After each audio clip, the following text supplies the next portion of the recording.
देश में लागू हुआ नागरिकता संशोधन कानून। सीएए देश का कानून है, इसको कोई रोक नहीं सकता और हम सीएए को लागू कर रहे हैं। सीएए पर मोदी सरकार ने जारी किया नोटिफिकेशन। 3 देशों के गैर मुस्लिम शरणार्थियों को मिलेगी नागरिकता। मुस्लिमों को क्यों नहीं किया गया शामिल। केंद्र सरकार ने सिटीजनशिप अमेंडमेंट एक्ट यानी सीएए का नोटिफिकेशन जारी कर दिया है। इसके साथ ही कानून देश भर में लागू हो गया है।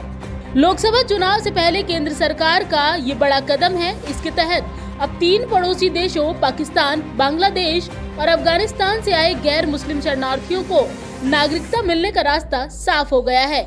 इसके लिए उन्हें केंद्र सरकार की ओर से बनाए गए ऑनलाइन पोर्टल पर आवेदन करना होगा। सीए के ऑनलाइन पोर्टल को रजिस्ट्रेशन के लिए तैयार कर लिया गया है। केंद्रीय गृह मंत्रालय ने इसका ड्राई रन भी कर लिया है। आपको बता दें कि सीएए इन पड़ोसी देशों के उन शरणार्थियों की मदद करेगा जिनके पास दस्तावेज नहीं है। बता दें कि मंत्रालय को लंबी अवधि के वीजा के लिए सबसे ज्यादा आवेदन पाकिस्तान से मिले हैं। ऐसे में सीएए यानी नागरिकता संशोधन कानून के 2 बड़े प्रावधान समझिए। पहला, सीएए से किसे मिलेगी नागरिकता। सीएए के तहत 31 दिसंबर 2014 से पहले पाकिस्तान, अफगानिस्तान और बांग्लादेश से धार्मिक आधार पर प्रताड़ित होकर भारत आए हिंदू, सिख, बौद्ध, जैन, पारसी और ईसाई समुदाय के लोगों को नागरिकता दी जाएगी। इन तीनों देशों के लोग ही नागरिकता के लिए आवेदन करने योग्य होंगे। दूसरा, क्या सीएए से भारतीयों की नागरिकता छिनेगी?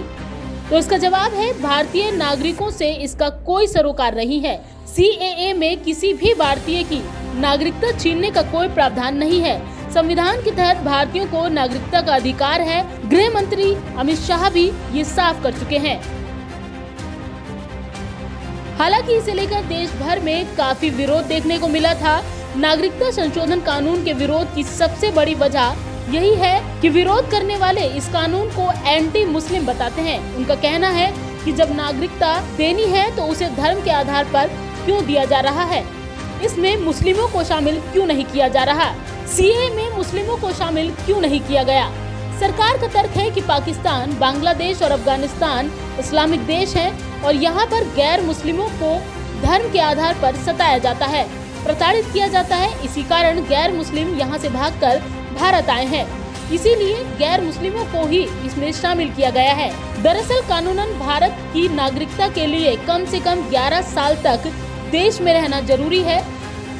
सरकार के इस नए कानून के बाद अब नागरिकता संशोधन कानून में इन 3 देशों के गैर मुस्लिमों को 11 साल की बजाय 6 साल रहने पर ही नागरिकता दे दी जाएगी। हालांकि इन 3 देशों के मुस्लिमों के लिए ये समय सीमा 11 साल ही है। गृह मंत्री अमित शाह हाल ही के अपने चुनावी भाषणों में कई बार नागरिकता संशोधन कानून या सीएए को लागू करने की बात कह चुके हैं। उन्होंने ऐलान किया था कि लोकसभा चुनाव से पहले इसे लागू कर दिया जाएगा। इसे लेकर कोई भी कंफ्यूजन नहीं होना चाहिए और अब हुआ भी बिल्कुल वैसा ही है।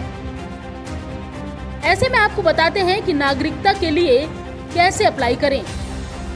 आवेदन प्रक्रिया ऑनलाइन रहेगी। आवेदकों को बताना होगा कि वे भारत कब आए, पासपोर्ट या अन्य यात्रा दस्तावेज नहीं होंगे तब भी आवेदन कर पाएंगे। इसके तहत भारत में रहने की अवधि 5 साल से अधिक रखी गई है। अन्य विदेशियों के लिए ये समय सीमा 11 साल से अधिक है। नागरिकता के लिए आने वाले आवेदनों की सेंट्रलाइज सिस्टम से प्रोसेसिंग होगी। दस्तावेजों की ऑनलाइन जांच और सुरक्षा एजेंसियों की क्लियरेंस के बाद ही नागरिकता प्रमाण पत्र जारी होगा। दरअसल 2019 के लोकसभा चुनाव से पहले बीजेपी ने सीएए को अपने घोषणा पत्र में शामिल किया था। इसे पार्टी ने बड़ा मुद्दा बनाया था। वहीं नागरिकता कानून में संशोधन का बिल दिसंबर 2019 में ही संसद के दोनों सदनों से पास हो गया था। जनवरी 2020 में राष्ट्रपति ने इसे अपनी मंजूरी भी दे दी थी, लेकिन इसके नियम नहीं बन पाने के कारण इसे अमल में लाने में देरी हो रही थी। सरकार इस कानून को लागू करने के लिए नियम कायदे बनाने की समय सीमा 8 बार बढ़ा चुकी है और अब केंद्र सरकार ने इसके लिए नोटिफिकेशन जारी करते हुए इसे लागू कर दिया है। इधर केंद्र द्वारा अधिसूचना जारी किए जाने के बाद दिल्ली, उत्तर प्रदेश समेत कई राज्यों में सुरक्षा बढ़ा दी गई है।